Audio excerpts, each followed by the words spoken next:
All right, everybody, we'll get started here in just a minute. A few people coming in. We'll give it about another 1 minute before we get rolling here. And excited to get going on today's episode of Deal or No Deal. I'll be doing it by myself. Eric Sage is unavailable. He is on an airplane and we cannot figure out how to stream without disruption. So he is going to be there. I'll be monitoring the chat box and we'll be going through questions as we go on. So be sure to put any questions you may have. Okay, there's a couple more people coming in and can't hear, so make sure. Just put in the chat box. Let me know that you guys can hear me okay. So I can see where we are. Okay, I'm gonna pull this up. Chat. Everybody audio would be good. Double check this real quick. Everything looks good. Perfect. Excellent. Okay. All right. Well, let's just get started. I want to try to keep these deal or no deals as efficient as possible. We'll save time at the end to answer some questions. So the deal that I'm going to share today, I'm going to pull this up on the screen here, and then you'll be able to see it, is a property that I just picked up, and hopefully you guys can see it okay. And it's a little bit different model than you may be accustomed to seeing, but it's because of the way that we're taking this property down. So what we're doing on this one is this is a deal that I got from a wholesaler, okay? And this is actually down in San Antonio, and this is a very typical deal that I see quite a bit that's available to model, and we're gonna share that with you today. So this is a house that I just picked up for $97,000. So I'm gonna maybe put the chat back on just in case I can see it over there. Perfect. This is a house that we got it down in San Antonio, $97,000.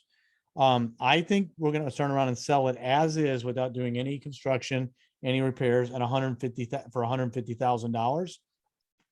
We might have to do some minor clean out. And I think if I can find the pictures quickly, I'll show you what this looks like, because I think it's important to understand. Actually, give me 1 second here. Let me see if I can find it real quick while we're doing this.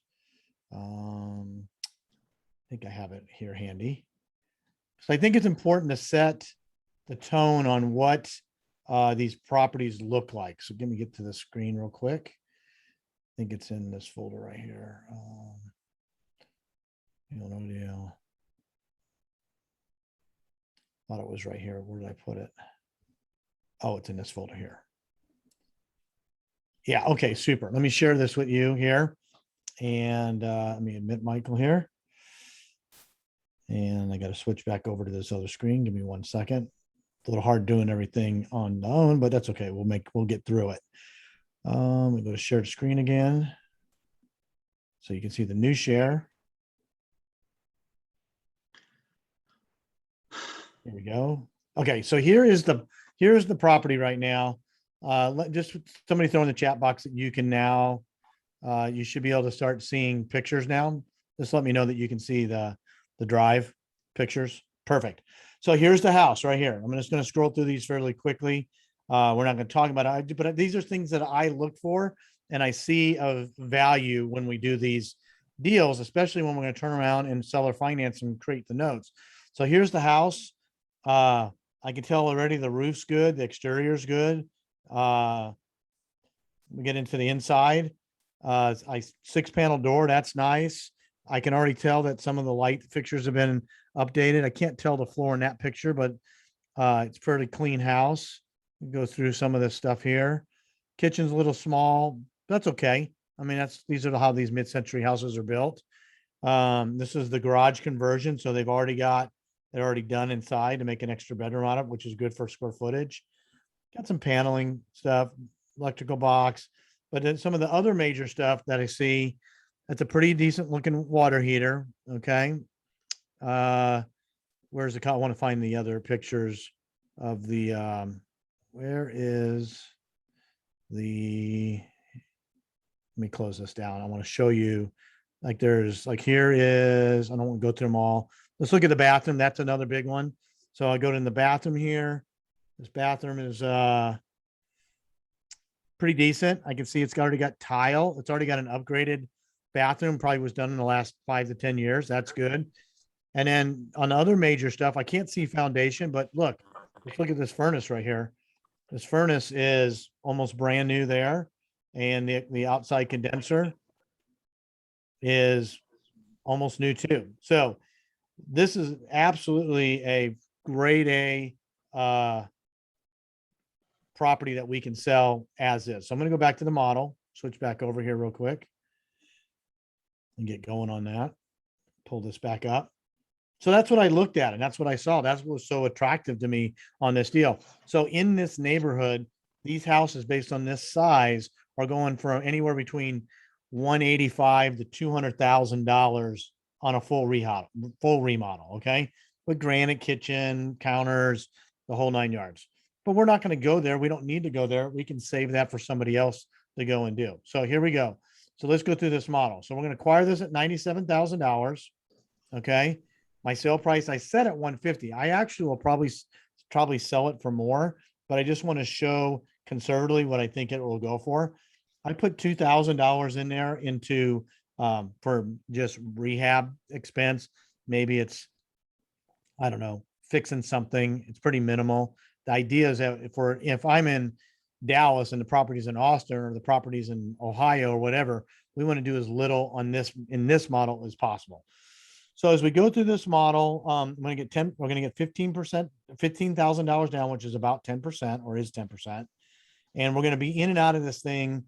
I'm modeling it for 60 days, which is over here on the right side, close on it on the 31st, and then be able to exit out of it in about 60 days. It really will not take that long. This model on this property, I will say it'll take me 25, 30 days max, but I model it for 60 days just because I want to be sure to be conservative in the model and see how it works. So as I scroll down here, and this is an older model, and I don't use this model too much anymore, but it works fine for the seller financing model.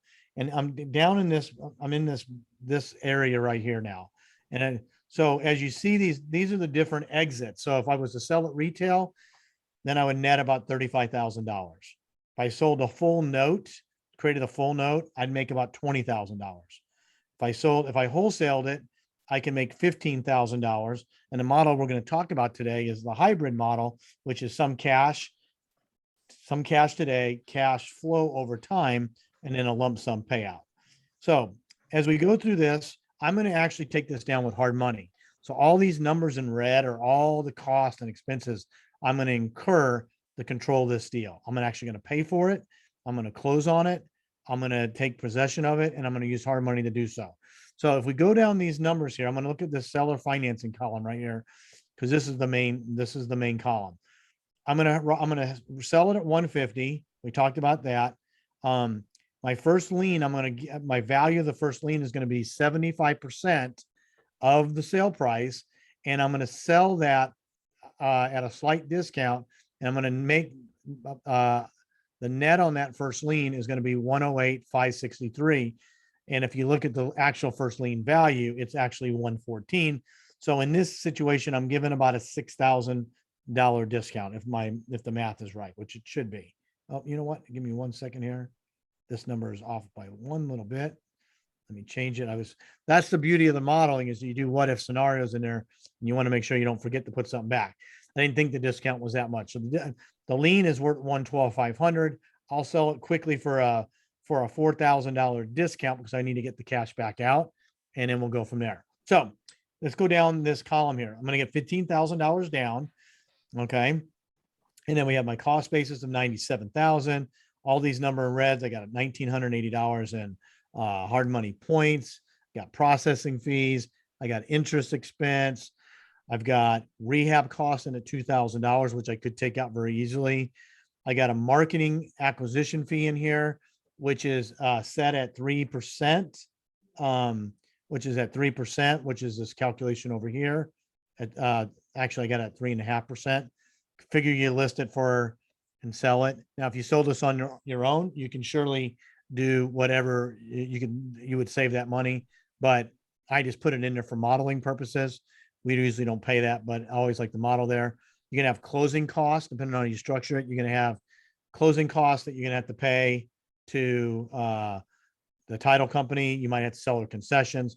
So I just put some placeholders and all that, even with all those expenses in there and all that cost of expensive capital, I'm still going to net about $9,000, okay, on the cash side. So as we go through this model here, let's go, I'm going to go down and we're going to show what's going to happen. So we bought it today. We're going to sell it and close on it within 60 days. And then we're going to write a first lien and a second lien. And we're going to sell that first lien and then take the proceeds to pay off the underlying debt. Okay. So I'm going to scroll over here a little bit. So here's the summary of the deal so far. First lien is going to be 112,500. Cash is going to be 15,000.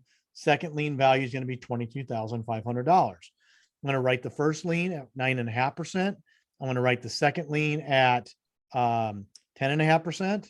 And then let me make sure this comes out right on the calculator because it got hard coded in there. And then I'm just going to figure out to make sure the payment is right on the second lien. So 22,500 at 10%, 10.5% is going to come out to be 205. So it's a little bit less than that. So $205. Okay, fine. Okay. So as we go through this model, and the numbers might be off a hair, but conceptually it doesn't change.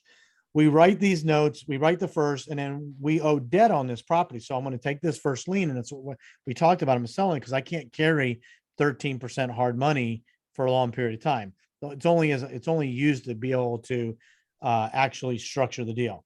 So at the end of the day, when all this is netted out, and you can see the summary over on this side over here, this is actually supposed to be, we're off a little bit here. This is basically the cash on the deal. Okay. The cash comes from the net proceeds of doing this transaction.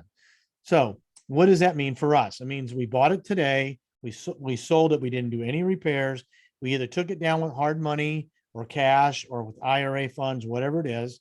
And we're going to write this first lien. We're going to exit out of the deal. So 60 days from now, this summary table is what we're really dealing with here. So what happens in day zero? We make $9,000. We have no cost basis now. We have cash today, which is this 9,000, which is actually $10,038 because there's another fee that comes in there. And then we're going to get cash flow, which is going to be the $205 a month. And if you do 205 months and $205 a month times, this is a 10-year payout. It's going to be a little less than that. It's going to go down to $24,600. Okay. So what that's saying is that in 10 years, you're going to have received $24,600 in payoff. Okay. You're going to in cash flow over 124 months. The payoff is going to be, I got to look at the amortization because I changed this number, is going to be in 120 months. You're going to, this number is going to change to 20,614. 614. Okay. So what does that mean? It means that we're owning this note for people that are note holders or investors. We're holding a free and clear second note as our profit, paying 10.5% month after month, paying us $205 of cash flow. And in 10 years, in this little summary, it says the borrower is going to call for a payoff. Who are they going to call? They're going to call the bank. Well, who's the bank? Well, you're the bank because you're the second lien holder. And right now, not too much. you're going to give them a payoff. So give me 1 second. We got somebody's not muted here. So let me go back and give me 1 second here to put the control back. I think I can't see it all here. Just mute it all. Trying Yeah, so it was kind of somebody yapping in the background there. Let's see, mute. A couple of the new people came in. Okay. Oh, mute all. Mute all. Okay, that should take care of that. Sorry about that. A lot of people on the call. So going back to where we are on this, we're going to end up with cash today, which is this transactional cash of $10,000. We're going to get cash flow, which is the $205 a month for the next 120 months. Now, this could pay off in 2 years. It may pay off in 22 years. I'm just using this as a example. You're going to get, so over the next 10 years, you're going to get $24,000 worth of cash flow. And then what else you're going to get? You're going to get that payoff, the future payoff. When the bank gets called to pay for the payoff amount, they're going to call for the payoff, and you're going to provide them another $20,613. So in 10 years on this deal that we basically architected is going to pay a total of $55,000 over the next 10 years in cash today, cash flow, and cash later. So why is this important? Why didn't we, could we have made more money if we would have rehabbed this? And the answer is, it depends. And I didn't do the rehab model because I already knew this is the exit I was going to go. And the main reason is because it's velocity. And then if you go down to this number here, and we're able to get in and out of this in 30 days, okay, we're going to be able to turn that same capital stack 10 times in the same year, assuming we're able to get similar properties at the same price point. So when you figure out your reinvesting of the same capital, that would yield about $552,000 over a 10-year period of time. If you could only flip that capital and do this 5 times a year, you're looking at over $275,000 just on this one model in doing this strategy that I love, because there's no risk after you sell the first note. You have an infinite return, because the second lien that you're holding, there is no cost basis on it. So it's just paying you a monthly cash flow in this example of $200 a month.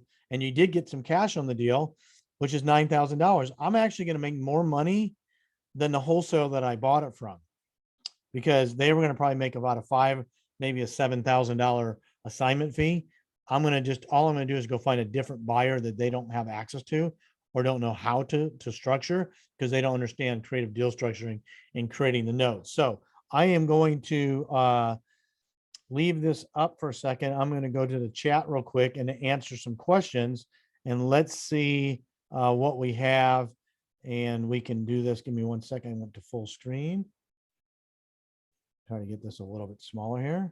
And let's see what we have in here on questions. So I will, if you have a question and you want to raise your hand, I'll unmute you, and then we can discuss and have that question answered with everybody on the call. So let me turn this on so I can see it. So throw some questions out here, and let's jump into it. Hopefully there's some questions here. Got to hit your little raise your hand on the bottom.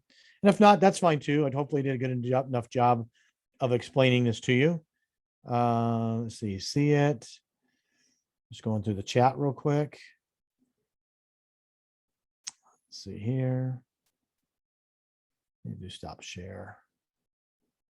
You can see everybody. Okay. Well, this is going to be a quick call. If it's no one wants to jump in with some questions. I couldn't have answered everything, but let's see what we got. Nick, can you hear me okay? I can. And okay, I went ahead and muted myself. Sorry. Can you go back to the spreadsheet for a second? Sure. Let me go back to it. Okay.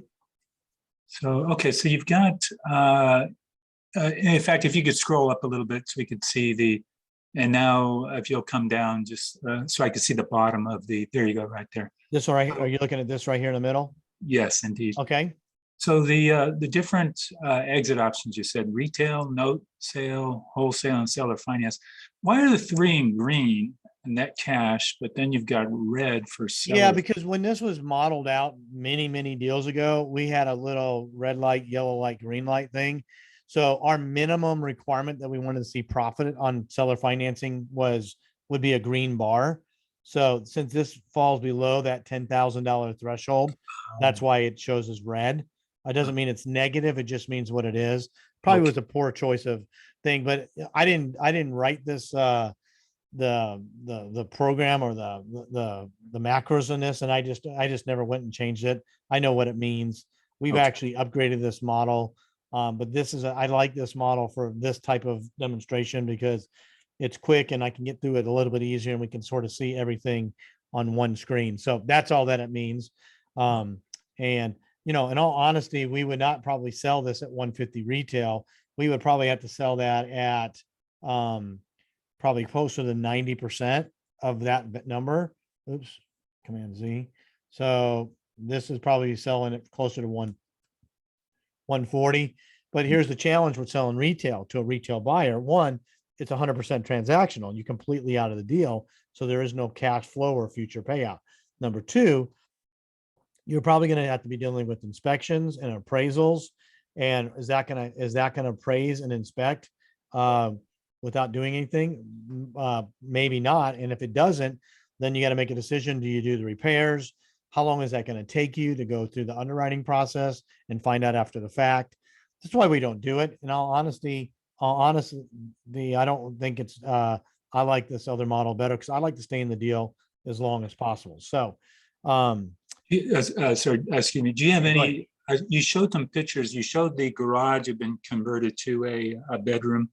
Do you have any issues with, like, was it permitted or is that like not your issue? That sort of thing? I don't know. And I really don't care because I am just going to be the bank. I'm just going to provide financing on that property. I don't have any history of it. I don't know any other thing of it. When we go to disclose it, that's exactly what we say. We never owned it. We never occupied it. We don't know any history of it, but the buyer is more than welcome and encouraged to go do their own inspection and do whatever they choose to do and find out whatever they want to do relative to that property. But we've never had any issues with it per se. Okay. And then finally, sorry, my last question. No, go, please. Okay, the marketing and sales fee. So is this something you put out there in the Facebook marketplace or something like that? Obviously you're avoiding a realtor to put it out Well, there. I actually, if you look at this number, I actually put the pricing in it. The expense is what a realtor would probably charge if we were using a realtor. That's why it's at 3.5%. I put 3% for the seller. I mean, for the buyer agent, another 0.5% to actually get it marketed and listed. That's what that represents. Okay. You can surely put whatever number you want in it, but yeah, I think, so that's a pretty hefty number there, right? 40. Okay. I mean, there's a lot of expense that I've sort of put into the model because I like the model conservatively and try to beat those numbers. Like if I can go sell this for $3,000, and that's another $1,900 that goes right to the bottom line. If I don't have to give the seller $1,000 concession, because a lot of times they'll come in and go, well, the fence needs to be repaired. Well, I'm not going to fix the fence, but I'll give you $1,000 seller contribution, right? Or Right. they, whatever, something along those lines. Right. So that's sort of how those fees go. Some of them are fixed. I'm not going to be able to adjust the hard money fee, but you know what? If you were sitting on $100,000 in cash, then you can avoid paying all these red numbers over here, and that goes right to yourself. You can wipe out another $4,000 to $5,000. That helps you that's even makes it even more Right. profitable in the deal. Wow. Does that answer your question? Yes, sir. Yes, sir. All right, super. Thanks, Jeff. I'm gonna hop over here to Chris real quick. So I think you should be able to, Chris, I think you can unmute yourself. And how's it going? Good, Nick. How are you? Good. Good. Hey, I just had a question. When you find a buyer, you have a residential mortgage loan officer do that. Are they paying a fee for that, or do you just have a good relationship where they sort of do it up front, hoping to get paid later, or how does that work financially? So when we send a borrower over, and that's a great question. So when we send a borrower to the RMLO, the borrower usually has to, let's just say the fee is $1,000 to do the underwriting, and it could be anywhere as low as $850 up to, I've seen as high as $1,500, and everybody just sort of sets their own prices accordingly. But the borrower usually will have to come in for the application, and they'll usually have to pay somewhere, call it $300. Okay. Then the other $700 would get invoiced and put on the HUD. And depending on how you structure the deal with the buyer, you can have it paid on the buyer side. You can have it paid on the seller side. You can split it. You can choose to do whatever you want. But that's usually how that's paid. We're not paying it out front per se. It's actually just paid on the net proceeds. And if that's something we pay, then it just gets deducted from our cash portion of the deal. So that's like when you see this $15,000 of down payment and we're only netting 9, well, $6,000 of that or whatever that is probably paying for stuff in the closing fees or doc prep or marketing fees or things like RMLO or servicing setup, things like that. Does that answer your question? Yes, it does. Thank you. Awesome. Awesome. All right. Super. All right. Anybody else got any questions you want to ask? So what I will say to this is that when this is all set up, and it's because this is important, because I know there's people that are note buyers on here. There's people that want to create notes. There's private money that people want to invest into, maybe being the lender on this stuff. What we try to do almost every single time is that we're going to go throw these buyers through the RML underwriting process, which I think is a critical component. And then we're going to have these notes serviced. And when that happens, and the borrower is going to make a PITIS, which is principal insurance taxes, principal interest taxes and insurance, and the servicing is also part of that payment. So the borrower is going to get a payment letter at closing, and even though we have a first and a second lien, the borrower is just going to make that one payment that shows how much of it's for the first lien, how much is for second lien, taxes, insurance, servicing, and they're going to make that one payment of, say, well, this only shows P&I, but if the P&I payment and tax and insurance is $1,500, well, then what they're going to do is they're going to make one payment to the servicer for $1,500. The servicer is going to escrow the taxes and insurance. They're going to take their servicing fee out of that payment. They're going to pay the first lien holder whatever their amount is that they're supposed to get, and the balance goes to the second lien holder, which in this example is going to be me or you or whoever's creating the deal. But we're not actually touching any of this money. All the money is getting paid directly to the servicer, and then they're responsible per the agreement to disperse the funds accordingly. So that's an important thing. And then what's cool about this model is that although we're dealing with buyers and buyers agents and title companies and attorneys and RMLO and servicers and all this stuff, none of this is stuff that we're doing ourselves. It's all being outsourced, and there's a different person or party that's involved that's responsible for that transaction, from whether when we buy it to when we sell it. And we're just basically the deal architect, where we're coming in and structuring this deal and solving a problem and getting paid to do so with as little risk in cash out of pocket as possible.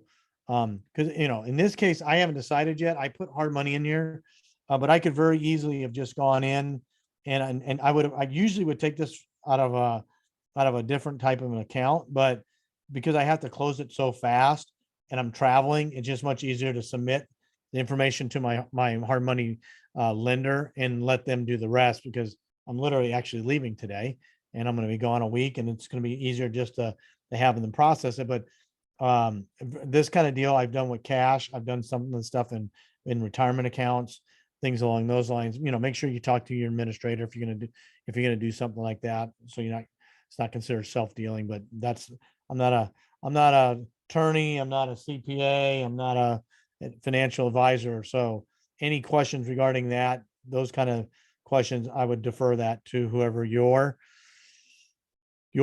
person of choice is on that. So hope that answered his questions.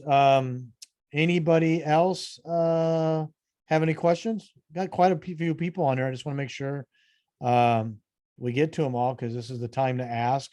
You can always go back in and submit them also later through support@creativedealmaker.com. I'll put that in the chat box. I'm not sure where people came onto this call, so I'm gonna put that in here. So if you got questions or want to get on the distribution list for blogs and more deal or no deals, just go to support@creativedealmaker.com. And then if you go to creativedealmaker.com, also you can learn more information on this. If you aren't already a member, get access to the private Facebook group and things along those lines. So that is about all that I really have to say on this. I mean, this this is a pretty straightforward deal. And I think you can see how quickly you can plug into this calculator or a similar calculator and make a determination. It's a real simple math for me. When I do these deals, the first thing I did, because I've done the math on it based on this price point, I took that $97,000 and I divided it by 0.75.